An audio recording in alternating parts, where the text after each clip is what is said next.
নমস্কার বন্ধুরা, সকলে নিশ্চয়ই ভালো আছেন, সুস্থ আছেন। আজকে তৈরি করব ছাঁচ ছাড়া চিতই পিঠা। যাদের কাছে মাটির সরা নেই বা ছাঁচ নেই বা ছাঁচ পোড়ানোর নিয়ম নেই, তারা কি চিতই পিঠা তৈরি করবেন না? আজকে খুব সহজভাবে তৈরি করব এই ফ্রাইং প্যানে কিভাবে চিতই পিঠা তৈরি করতে হয়। রেসিপিটা ভালো লাগলে অবশ্যই লাইক, শেয়ার, কমেন্টস করতে ভুলবেন না। আর যারা প্রথম দেখছেন ভিডিওটা, অবশ্যই করে সাবস্ক্রাইব করে পাশে থাকা বেল আইকনটা প্রেস করে দেবেন। আর খুব সহজ পদ্ধতিতে তৈরি করা বাজারের কেনা চালের গুঁড়ো দিয়ে তৈরি করব আজকের এই রেসিপি। দেখতে থাকুন।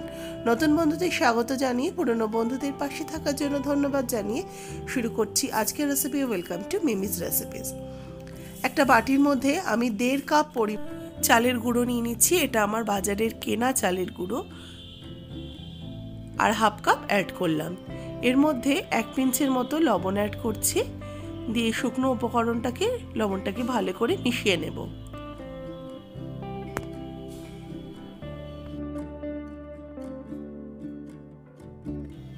এবার আমি অল্প অল্প করে জল দিয়ে একটা ঘোল তৈরি করব। জলটা কিন্তু নর্মাল জল, কোনো গরম জল বা খুব ঠান্ডা জল কোনোটাই ব্যবহার করছি না। একদম ঘরের থাকা নর্মাল জল দিয়ে এটা আমি তৈরি করছি। আর জলটা একবারে দেবেন না, জলটা দিতে দিতে আপনারা বুঝতে পারবেন কতটা ঘনত্ব হবে, সেইভাবে দেবেন। আর একবারে দিয়ে দিলে কিন্তু একদম দলা পেকে যাবে। আর জলের কোনো পরিমাপটা আমি বলে দিচ্ছি না, ওটা দিতে দিতে আপনাদের একটু আইডিয়া করে নিতে হবে কতটা জল আপনারা দিচ্ছেন। আমার মনে হচ্ছে একটু হাত লাগাতে হবে। আমি এটাকে রেখে দিয়ে এখন একটু প্রথমে হাতের সাহায্যে এটা গুলে নেব।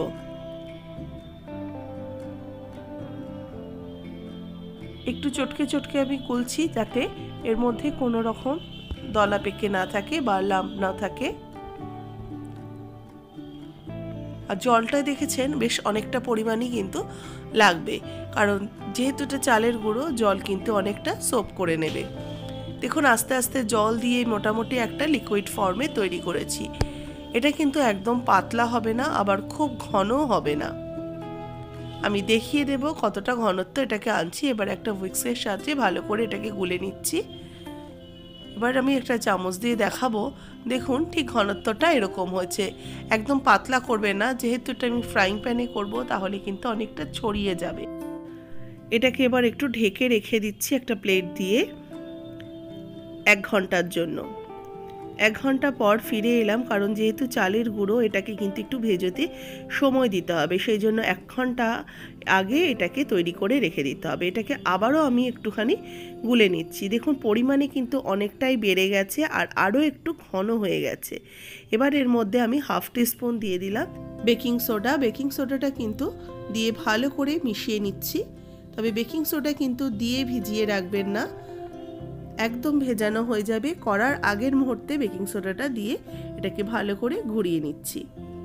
আর থিকনেসটা ঠিক এই পর্যায়ে অবধি আসবে।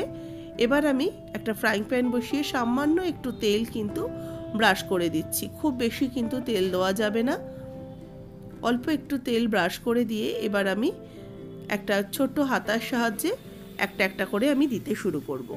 একটা দিয়ে আমি একটু ঢাকা দিয়ে রেখে দিলাম। 2 মিনিট ঢাকা দিয়ে রাখবো। 2 থেকে 2.5 মিনিট ঢাকা দিয়ে রাখার পর এটাকে খুলে নিচ্ছি। দেখবেন তলার থেকে যখন ছেড়ে আসছে তখন বুঝবো এটা কিন্তু হয়ে গেছে। আর তলাটা দেখুন ঠিক যেমন চিতই পিঠা তলাটা বেশ ব্রাউন কালার ভাজা ভাজা হয়, সেরকম হয়ে গেছে।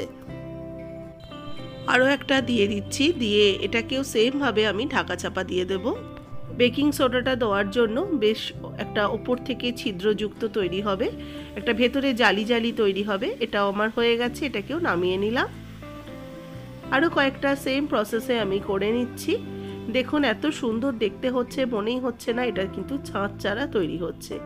এটাকে ঝোলা গুড় দিয়ে খেতে পারেন, কিংবা কোনো রকম তরকারি দিয়ে খেতে পারেন, কিংবা এটাকেও আপনারা দুধে ফেলে দুধ চিতই করেও খেতে পারেন। দেখুন এটা আমার হয়ে গেছে, এটাকেও নামিয়ে নিলাম। আর এখানে নিয়ে নিচ্ছি আমি আজকে ঝোলা গুড়। খেজুরের যে নলেন গুড় বা ছোলা গুড়, সেটা দিয়েই কিন্তু এই চিতই পিঠা খেতে ভীষণ ভালো লাগে। আমি ছোলা গুড় নিয়ে নিলাম। অবশ্যই বাড়িতে বানাবেন, কেমন লাগলো জানাবেন। খুব সহজভাবে শিখিয়ে দিয়েছি। ছাঁচের কোনো ঝামেলাই থাকলো না, যেটা অনেক সময় ছাঁচ উনুনে বসালেই কিন্তু ছাঁচ ফেটে যায়। সবার হাতে সব রকমভাবে ছাঁচের পিঠে হয় না, তার জন্য আজকে এই সহজভাবে তৈরি করা, এর থেকে সহজ বোধহয় আর কিছু হয় না। ভালো লাগলে অবশ্যই লাইক, শেয়ার, কমেন্টস করতে ভুলবেন না। আর যারা প্রথম দেখছেন আমার এই ভিডিও, তাদের কাছে অবশ্যই অনুরোধ রইল চ্যানেলটা সাবস্ক্রাইব করে পাশে থাকা বেল আইকনটা প্রেস করে দেবেন।